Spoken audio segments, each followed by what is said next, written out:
오늘은 우리가 시편 묵상 두 번째 시간으로 시편 11편의 말씀을 통해서 하나님 앞에 굳건하게 서는 사람의 모습이 어떤가에 대하여 우리가 말씀을 나누겠습니다. 시편은 다 시죠. 이게 그 중에서 실제로 이렇게 노래할 때나 아니면 무슨 행사 때 사용되어지는 것들이 많이 있습니다. 오늘 시편 11편도 역시 다윗의 시로 이 앞에 보면 인도자를 따라 부르는 노래 이렇게 되어 있죠. 이 시편 11편은 다윗에게 찾아온 시련의 시기에 그가 하나님을 신뢰하면서 하나님 앞에서 믿음으로 서 있는 모습을 그런 모습을 노래하는 시라고 할 수 있습니다. 그래서 이 시편 11편의 배경이 되는 것을 살펴보면 많은 사람들, 특별히 성경학자들이 사무엘상 18장 이후의 말씀을 이 시편의 배경이다라고 이야기해 주고 있습니다.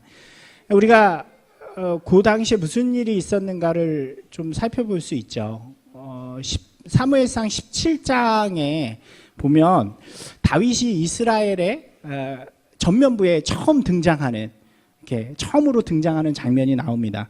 바로 우리가 잘 아는 다윗과 골리앗의 사건이죠.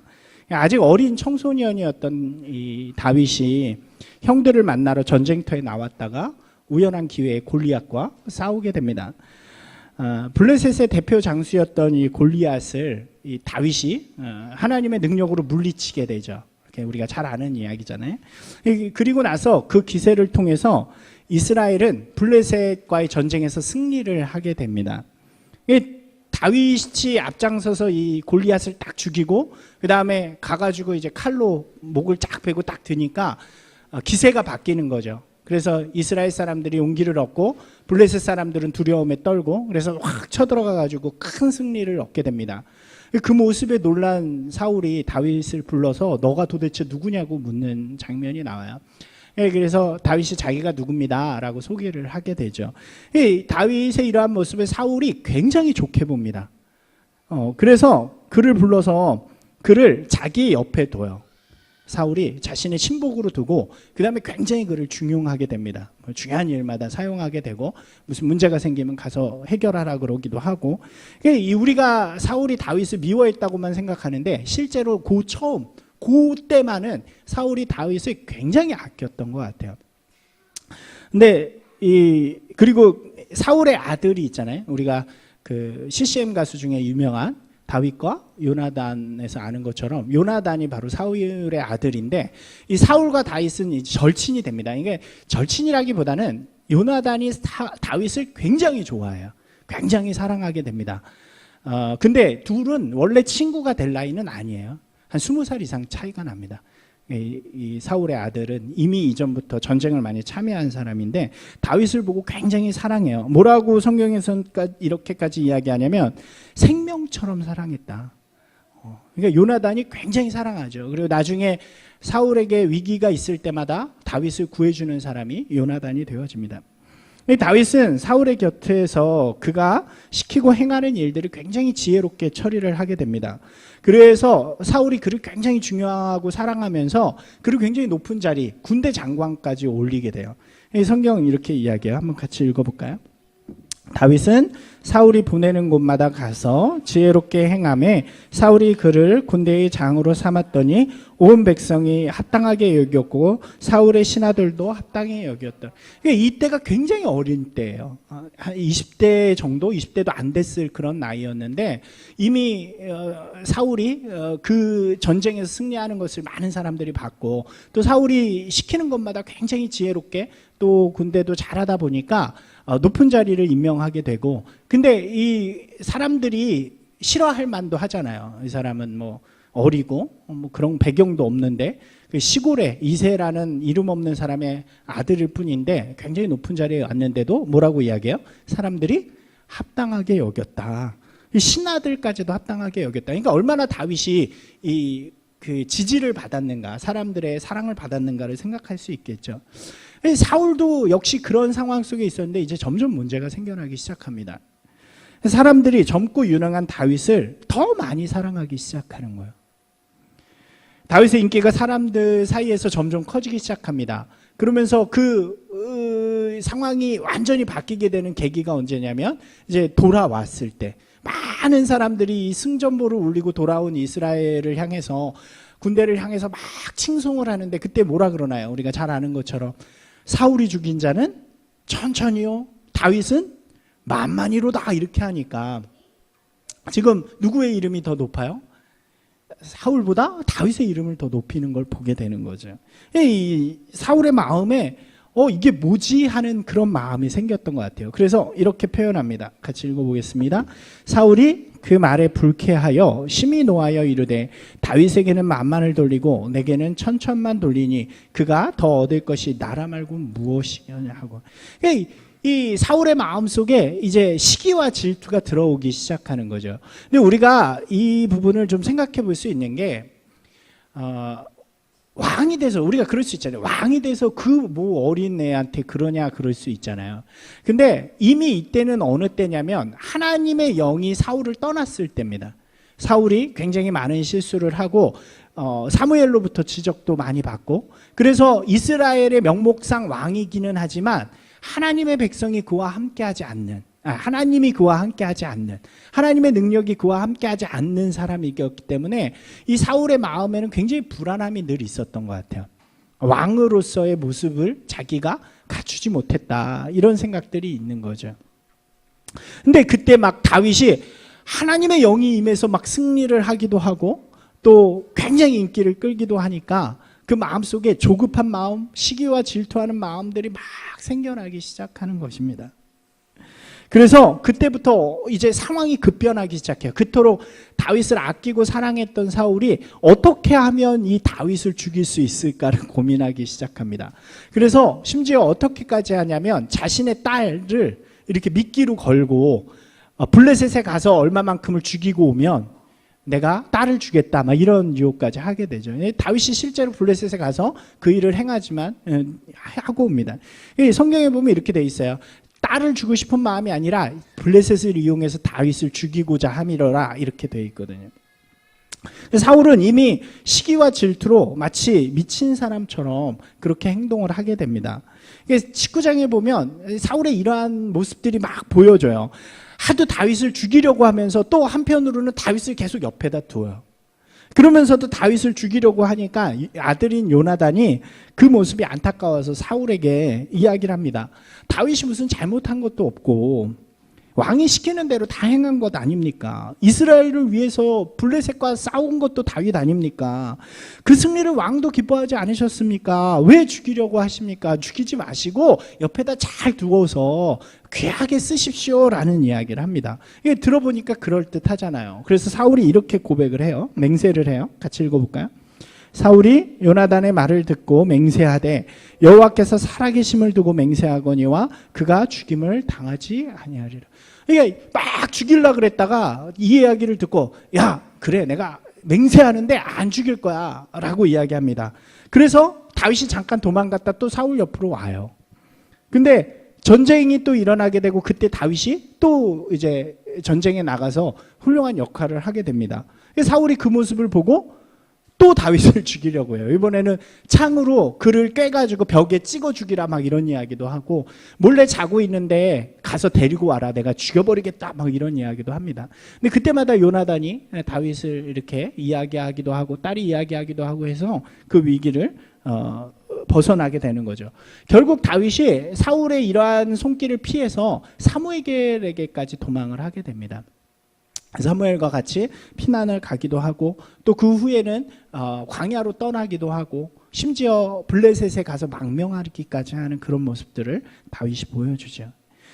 지금 굉장히 어려운 그런 상황인 거예요. 그런 상황 속을 우리가 보시면서 이해하면서 이 시편 11편을 한번 읽어보자고요. 그러면 이 시편 11편에서 다윗의 고백하는 그 장면들이 우리 가운데 좀 더 이해될 수 있습니다.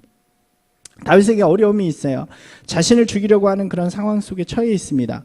그런 상황 가운데 있는데 사람들이 자꾸 자기한테 와가지고 이런 이야기를 한다는 거예요. 그게 오늘 11편 1절부터 3절까지 말씀입니다. 천천히 읽어볼까요? 내가 여호와께 피하였거늘 너희가 내 영혼에게 새같이 내 산으로 도망하라 함은 어찌함인가.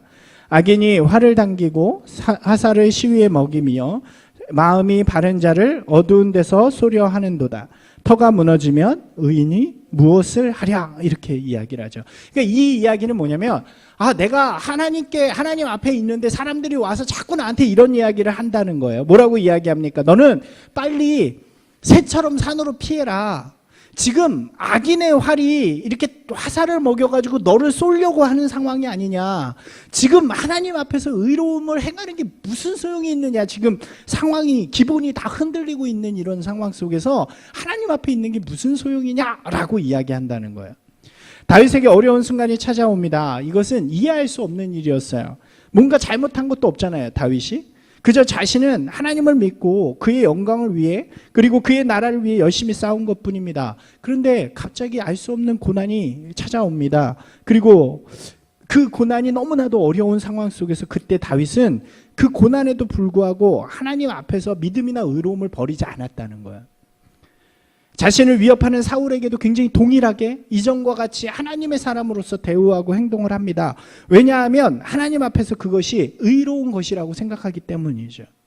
그런데 이러한 행동을 하는 다윗에게 사람들이 와서 지금 너 제정신이야?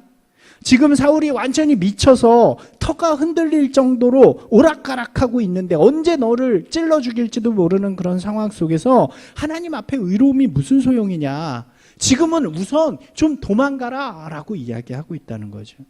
그렇게 유혹의 목소리로 이야기를 합니다. 다윗이 하나님께로 피합니다.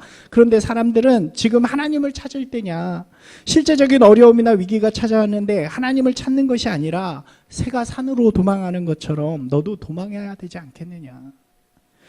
어쩌면 이 유혹의 목소리가 세상의 방법으로 합리적으로 들릴 수 있죠. 그죠? 우리에게도 그럴 수 있잖아요. 예를 들면 이렇게 표현할 수 있을 것 같아요. 신앙으로 이렇게 속임없이 사업을 하는 사람들이 있죠. 근데 조금 어려운 상황들이 찾아오게 됩니다. 그럴 때 어떤 유혹의 이 목소리가 들리냐면 남들처럼 조금 남들이 다 하는 것처럼 조금 속이기도 하고 변칙적으로 그렇게 하라는 목소리가 그 안에서 들릴 수도 있잖아요.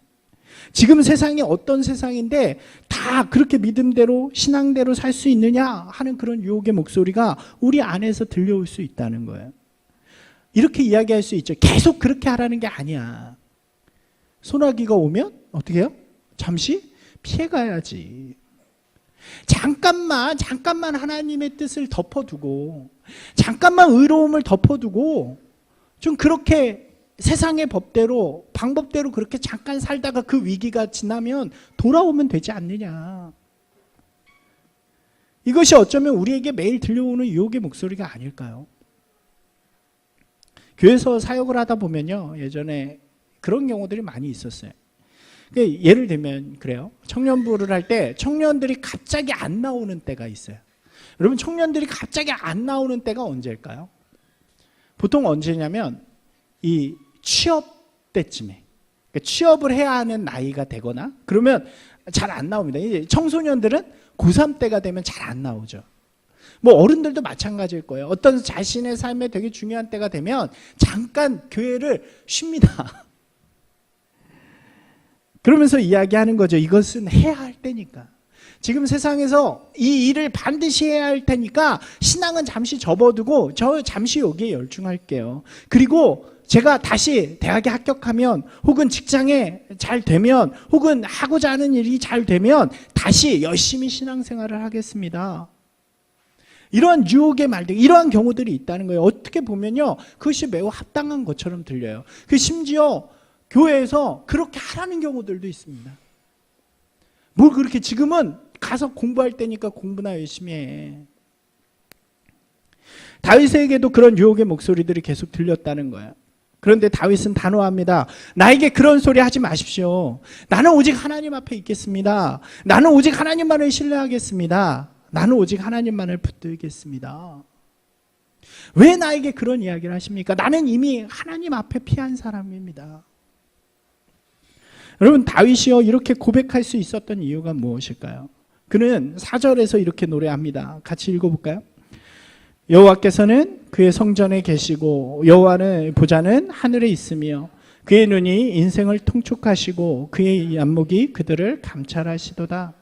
여러분, 다윗이 이러한 유혹의 목소리에도 흔들리지 않고 오직 하나님 앞에 있겠다고 말할 수 있었던 이유를요, 여기서는 세 가지를 지적을 해요. 첫 번째는 무엇입니까? 하나님이 그의 성전에 계시다라고 이야기해요. 이것은 하나님이 어디 계신지에 대한 이 다윗의 고백이에요. 사람들이 고난 가운데 있는 다윗을 조롱할 때 항상 하던 말이 있었어요. 시편을 쭉 보면 뭐라고 이야기하냐면, 야, 너의 하나님은 어디 있느냐?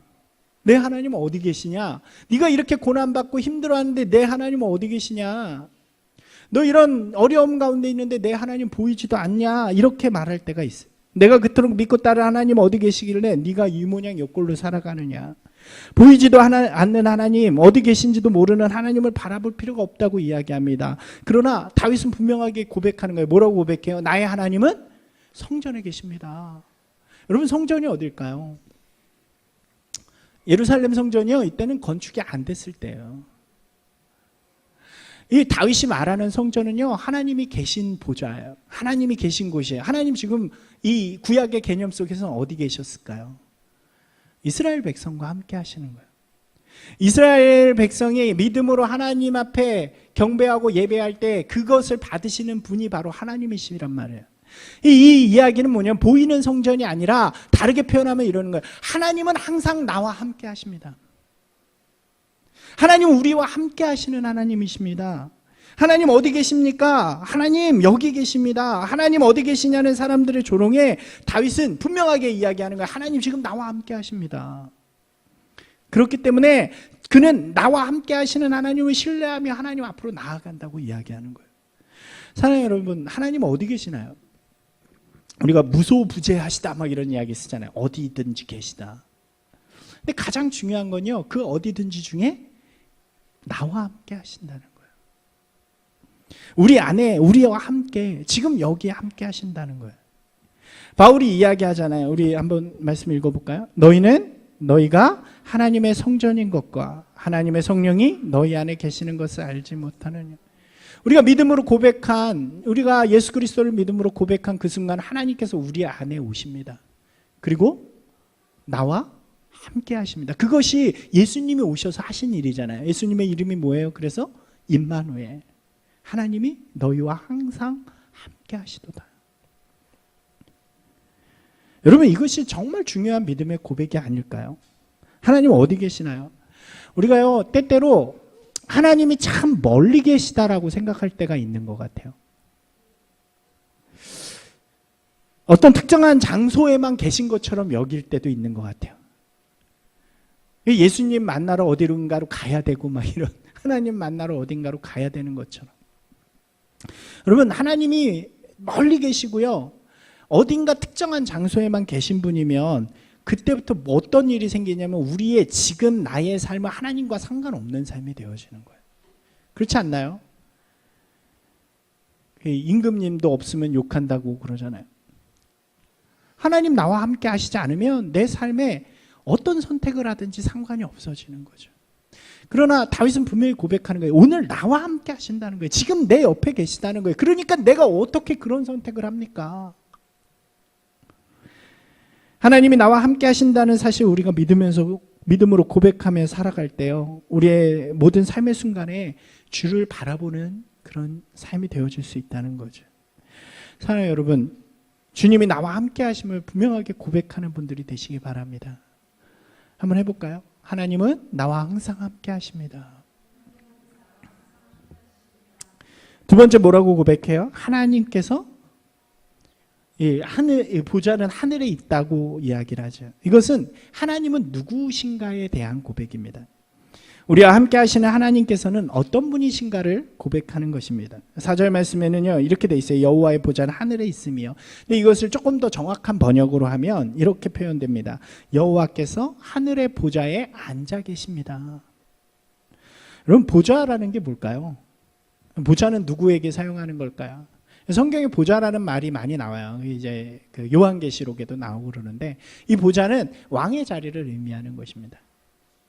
그죠? 지금 다윗은 하나님이 누구시라고 고백하는 거예요? 왕이시라고 고백하는 거예요. 어떤 왕입니까? 이 세상을 다스리시고 통치하시고 이 세상을 주관하시는 분이 바로 하나님이십니다 라는 걸 고백하는 거예요. 더 나아가서 그 왕이신 하나님이 나의 보좌, 즉 나의 하나님이십니다. 나의 왕이십니다. 나의 모든 통치권, 나의 결정과 나의 모든 소유가 하나님께 있다는 것을 고백하는 거죠. 여러분, 다윗은요 이 고백이 분명한 사람이었습니다. 다윗과 비교되는 인물이 이 앞에 왕인 사울이잖아요. 사울은요 첫 번째 왕으로 기름 부음을 받은, 사명을 부어받은 사람인데, 그는 자기가 사명자로서가 아니라 진짜 이 사람들의 영광을 받는 왕이 되고자 한 사람이었어요. 자기가 결정하고 자기가 높아지는 그런 왕이 되고자 합니다. 그러니까 그는 하나님 앞에 서는 것이 아니라 누구 앞에서요? 세상과 백성들 앞에 자기가 섭니다. 그러나 다윗은요 분명하게 자신의 왕이 하나님이라고 고백하는 거예요. 그러니까 그는 다른 왕이 되는, 사울보다 다른 왕. 무슨 왕이 됩니까? 이 백성들을 하나님 앞에 세우는 왕이 되어지는 거죠. 믿음의 길에서 이것이 너무나도 중요하다고 할 수 있습니다. 우리는 하나님을 왕이라고 고백은 해요. 그죠? 하나님 나의 왕이십니다. 그런데 실제로는 우리의 믿음 가운데 어떤 게 있냐면, 하나님은 나를 왕으로 빛내줄 어떤 분처럼 여기는 경우들이 많은 것 같아요. 하나님의 능력으로 나를 빛나게 해서 내가 사람들 앞에 왕이 되어지도록 만들어주시는 분으로 여길 때가 많은 것 같습니다. 진짜 왕은 나예요. 하나님은 왕처럼 나를 빛나게 해주실 도구밖에 사용되어지지 않는 거죠. 그러니까 위기가 찾아오면 왕인 나를 지키기 위해서 하나님을 버릴 수 있는 것입니다. 다윗은 그렇지 않았다는 거죠. 나의 왕은 오직 하나님이십니다. 그러니까 위기에 내가 지켜야 할 곳은 어디예요? 내 목숨이 아니라 하나님의 앞에 자리라는 거예요. 하나님의 왕되심을 분명하게 선언하고 고백하는 사람은요, 왕의 영광을 위해 끝까지 충성하는 사람이 될 수 있는 것입니다. 사랑하는 여러분, 우리의 믿음의 보좌에 하나님께서 앉아 계시기를 소망합니다. 그것이 저와 여러분들의 고백이 되길 바랍니다. 마지막에 어떤 것은 흔들리지 않는 세 번째 이유는요, 이렇게 이야기해요. 하나님의 눈이 인생을 통촉하시고 안목을 감찰하십니다 라고 이야기를 합니다. 이것은요 우리에게 하나님께서 무엇을 행하시는 분이냐라는 것입니다. 하나님 어디 계시다 그랬어요? 우리와 함께 하십니다. 하나님 어떤 분이세요? 우리의 왕이십니다. 그럼 이제 그 왕이신 하나님께서 그의 백성들, 그 앞에 서 있는 나에게, 다윗에게 무엇을 행하시는가를 고백하는 장면인 거죠. 뭐라고 이야기해요? 통촉하고 감찰하신다라고 이야기해요. 이 통촉이라는 말은 우리가 많이는 못 들어보는데 어디서 많이 듣나요? 여러분, 통촉이라는 말 혹시 어디서 많이 듣는지 생각나시나요? 네, 사극에서 통촉하여 주시옵소서 할 때 그때만 쓰는 것 같아요. 혹시 관공서에서도 쓰시나요? 통촉하여 주시옵소서 이런 거. 네, 이 통촉하다는 말의 어원, 성경에서 쓸 때 이 뜻은요 살피다라는 의미를 갖고 있습니다. 이게 그렇잖아요. 통촉도 왕이, 신하들이 요구하는 것을 왕이 들어달라는 이야기죠. 통촉이라는 의미가. 이 신학적인 의미에서는 부탁하고 요청하는 것에 응답하는 것뿐만 아니라 눈동자처럼 이렇게 정말 눈을 뜨고 어디에 있나를 잘 살펴주시는 분이라는 거예요. 우리 아이가 있잖아요. 지금 하성이가 있는데, 하성이가 이렇게 막 예배를 드리다가도 우리 하성이가 어떻게 움직이면 우리가 이렇게 보잖아요. 왜 그렇습니까? 우리 자녀들한테는 다 그러죠. 저희도 아들이 있는데 같이 있으면 딴 무엇을 하다가도 한쪽 눈은 항상 그 아이한테 가 있어요. 혹시 이 아이가 뭔가 잘못하면 어떻게 되나, 뭐 이렇게 되면 어떻게 하나, 항상 이게 살핀다, 이 통촉하다의 정확한 의미라는 거죠. 하나님은 어떤 분이시라는 거예요? 우리를 계속 살피고 계신 분이라는 거예요. 나와 함께 하시고 나의 왕이신 하나님께서 나를 항상 살펴주시니까, 그 왕이시고 이 세상을 다스리시는 분이 나의 힘이 되시고 능력이 되시고 방패가 되시고 상성이 되어주시니까 내가 두려울 게 없죠.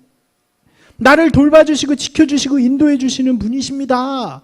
나는 걱정할 것이 없는 사람입니다 라는 것이 바로 다윗이 고백하는 고백이라는 거예요. 우리가 잘 아는 고백 있잖아요. 여호와는 나의 목자시니 내게 부족함이 없으리로다. 그가 나를 푸른 초장과 쉴만한 물가로 인도하시리로다. 내 영혼을 소생시키시고 자기 이름을 위하여 의의 길로 인도하시는도다. 이것이 다윗이 하는 고백이에요. 주님께서 나를 지키시고 보호하시고 인도하십니다. 그렇기 때문에 나는 하나님의 곁을, 하나님의 앞을 떠날 수가 없습니다. 그곳이 가장 안전하고 그곳이 가장 편안한 주님의 품이기 때문입니다. 사랑하는 여러분, 우리 안에요 이런 믿음의 고백이 있어야 우리가 세상의 어떤 곳에도 흔들리지 않는 사람이 되지 않을까요? 이 세상에 유혹이 얼마나 많아요. 이 세상에 어려움들이 얼마나 많습니까? 하나님께서 그 어려움과 아픔 가운데 있는 나를요 한시도 빼놓지 않고 계속 살피고 계신다는 거예요. 얼마나 감사한 이야기예요. 다른 하나 감찰하신다는 거죠. 감찰은요 주목하다라는 의미를 갖고 있고 원어적으로 보면 저울에 달아보다라는 의미를 갖고 있습니다. 그러니까 이거는 어떤 의미냐면 우리가 어떤 선택을 하든지 어떤 결정을 하든지 그것을 다 아신다는 의미예요. 하나님께서 우리를 모두 다 아시는 분입니다 라고 다윗은 고백하는 거예요. 우리가 때때로 오해하면서 사는 게 뭐냐면 내가 숨으면, 내가 안 보이고 내가 홀로 있으면 아무도 모르겠지라고 하는 거죠.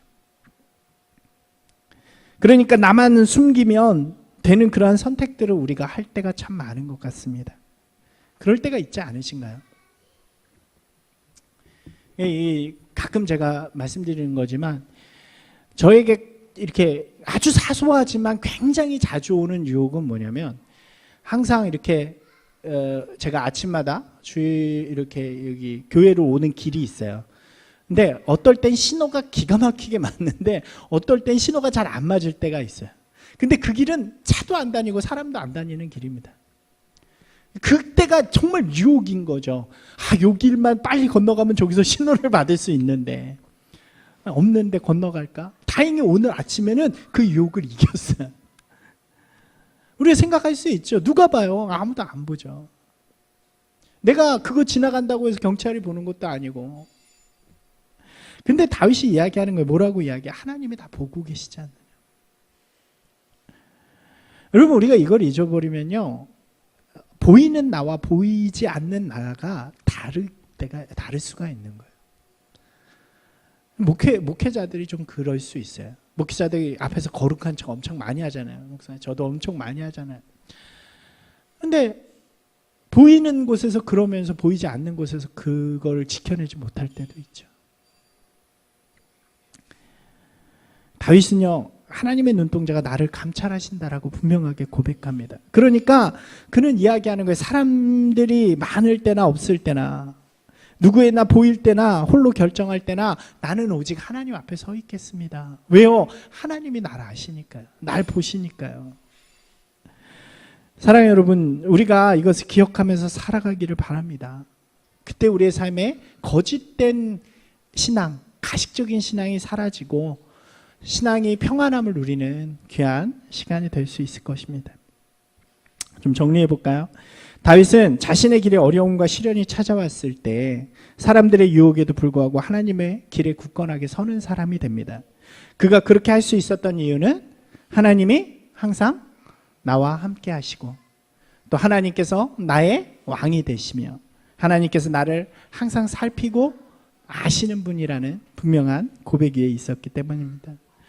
사랑하는 여러분, 이러한 분명한 고백이 우리 안에도 있기를 소망합니다. 우리가 말로만 혹은 상념 속에서만 그리스도인이 아니라 우리의 삶의 실제적인 부분들, 행동들, 도전들 속에서 살아있는 그리스도인의 모습으로 보여줄 수 있는 그런 믿음의 사람들이 되기를 소망합니다. 7절 말씀 읽어볼까요? 이게 결론이에요. 여호와는 의로우사 의로운 일을 좋아하시나니 정직한 자는 그의 얼굴을 배우리이다.